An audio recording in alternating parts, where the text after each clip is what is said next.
Today is Wednesday, December 23rd, 2020, and the second day of Fiendmas. Hello, Fiendlings, how the hell are ya?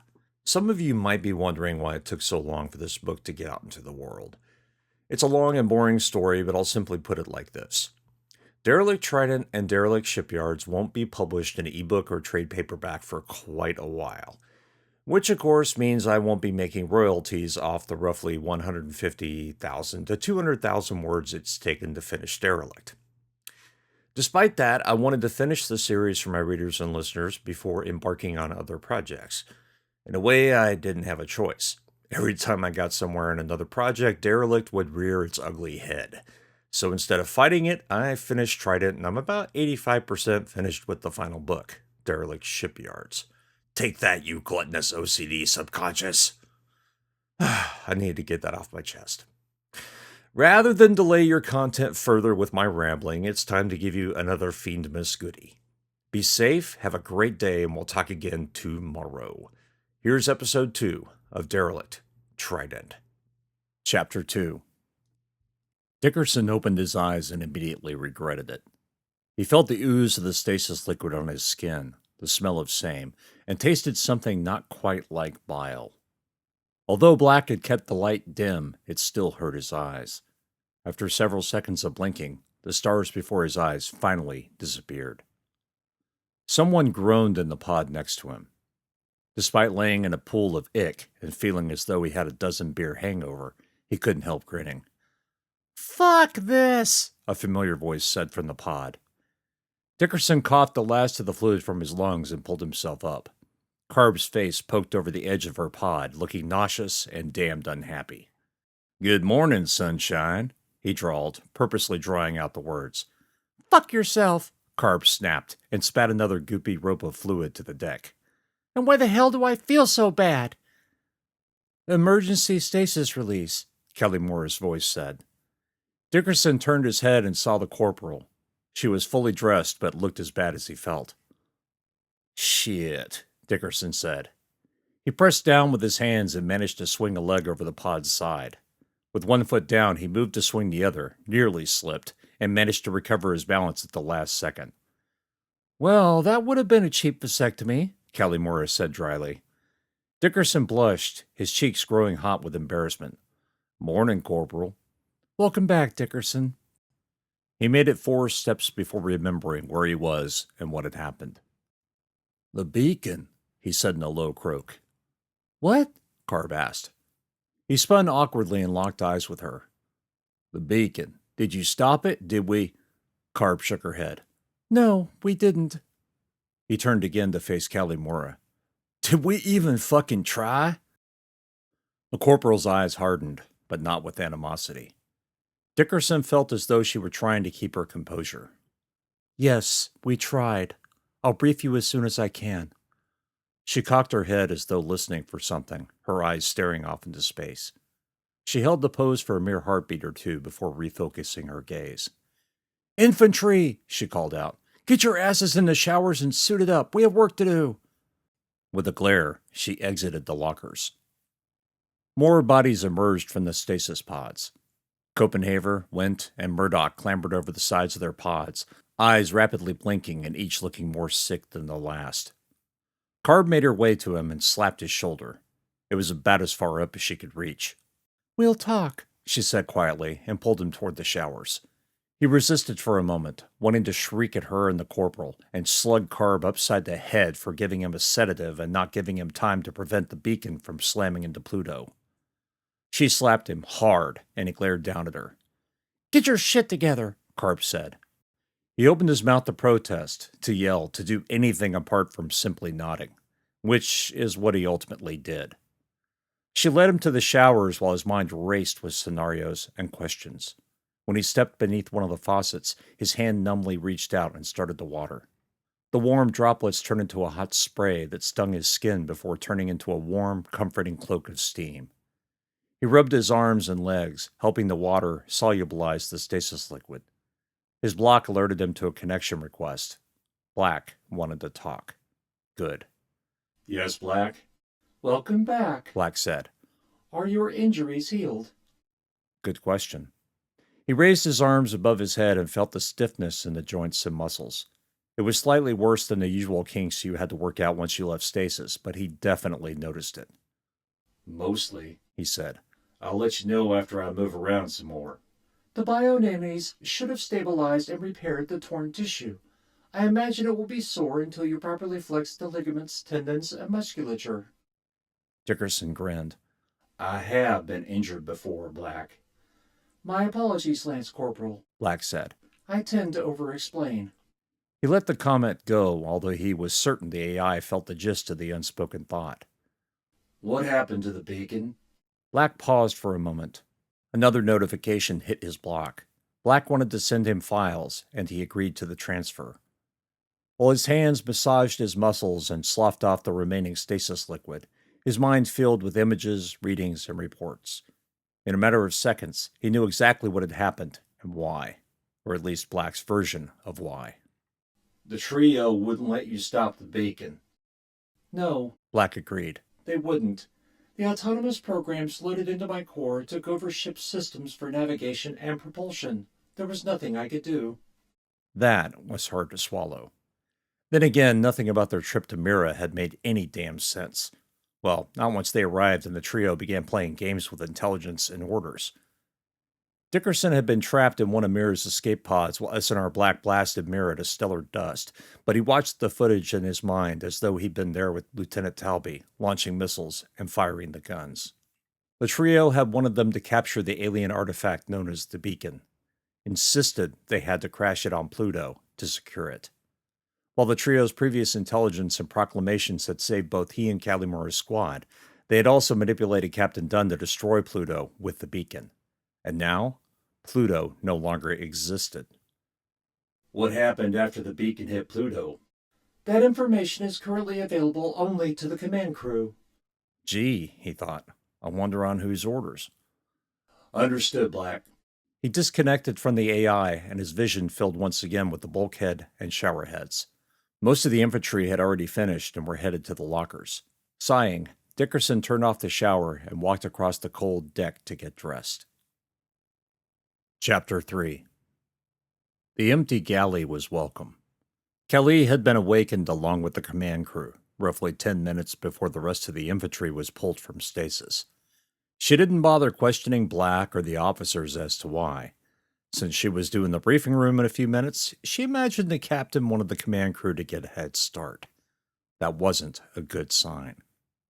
With a mag mug in one hand and the nutrient bar in the other, she did her best to ignore the churning in her stomach. An emergency stasis wake-up wasn't the best way to become conscious. As a matter of fact, it sucked. You faced miserable nausea, a horrible feeling of unreality, and, of course, it sometimes took hours for your GI tract to catch up. It was only the second time she'd been pulled from stasis early, and she managed to recover more quickly than she thought possible. Part of her wondered if S&R Black had been equipped with upgraded bionannies in addition to the upgraded AI. Considering all the bullshit the trio had pulled thus far, it would fit. Of course, it was impossible to know what else those upgraded nannies could be up to inside her body, tuning her internal organs, her lymphatic system, and her adrenal glands. She loosed an acidic burp at the thought. She was just glad she hadn't been the only one to projectile vomit stasis fluid, groan, and moan. Lieutenants Talby and Noble had been in the pods on either side of her, and the sounds of their retching had made her own nausea worse. Talby had managed to step out of his pod first and offered her a hand. Kelly had taken it more out of instinct than thought. It wasn't until she stood next to his naked body that she realized how awkward it was to be helped by an officer. "Thank you," she managed to say through a long line of stasis drool. He'd wiped at his own mouth, flung strings of the ooze to the deck, and smiled. "Welcome, Corporal." He turned on his heel and headed to the showers without another word. Kelly had waited until Noble and Oakes, the rest of the command crew, got to their feet before following Talby. The four of them showered quickly before heading to the lockers and dressing. She spent a little more time, giving them the honor of finishing first and leaving the personnel locker room before she did. It wasn't so much a courtesy as a chance for her to pull herself together.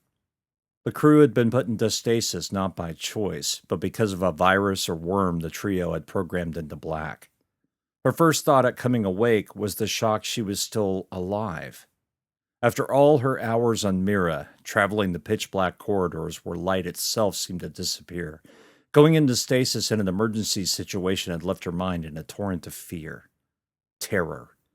And when you exited stasis, every thought, every emotion, every single experience you hadn't had time to deal with came back with you, waiting for you, when you opened your eyes and your brain began to work.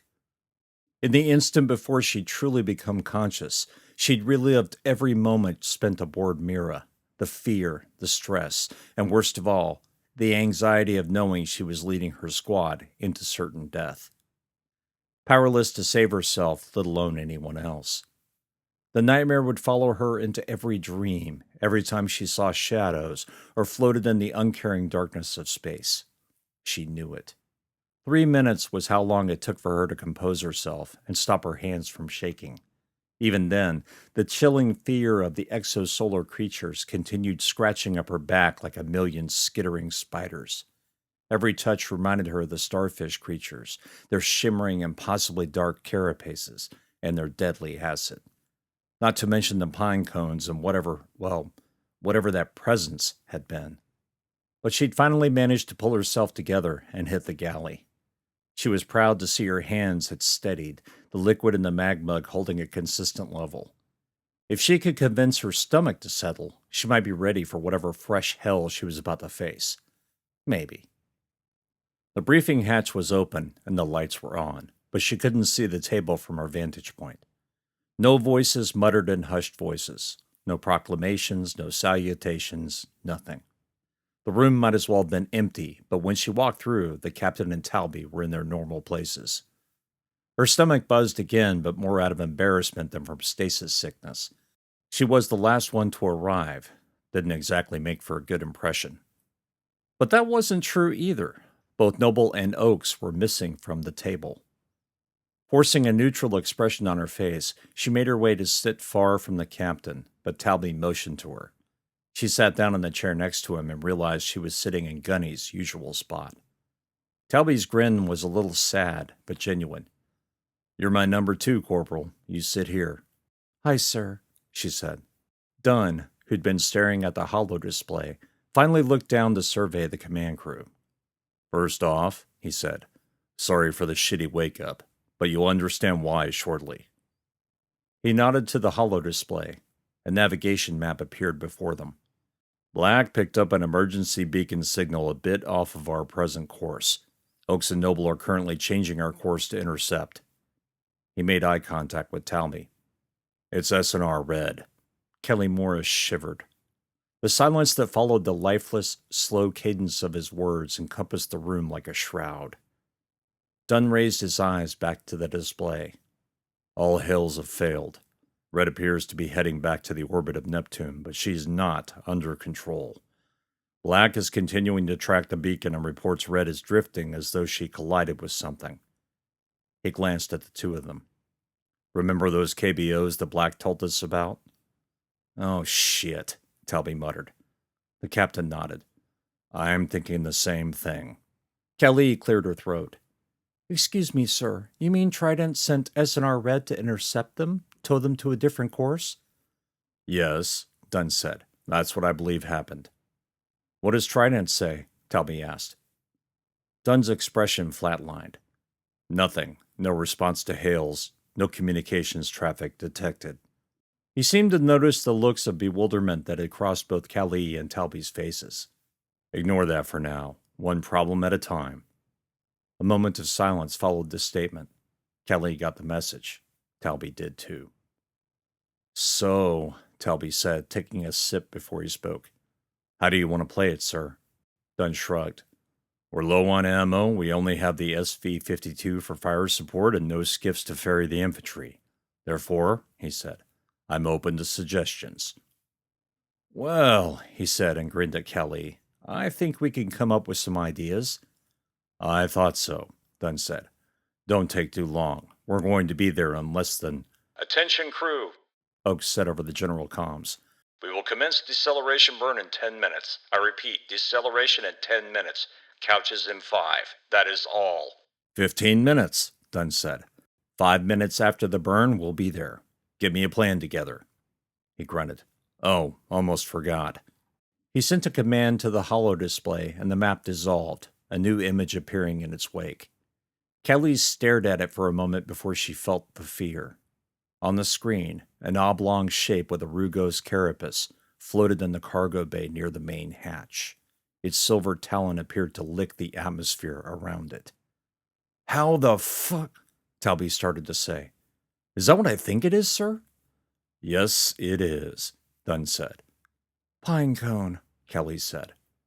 Her lips started to quiver, but she managed to make it stop. Any starfish, sir? No, thankfully, Dunn said. He took in a deep lungful of air. Obviously, we'll have to deal with that before we head out of the cargo bay. Copy that, sir, Talby said. His eyes didn't leave the image. Corporal? Aye, sir? I want the infantry in full combat gear and ready to rock. Now, Talby said. Aye, sir. She composed an order and sent it via the squad's block channel. She hoped they wouldn't be as sick as she'd been. If so, they wouldn't have much time to recover before deceleration started. And after that, it would be time to deal with the creature in the cargo bay.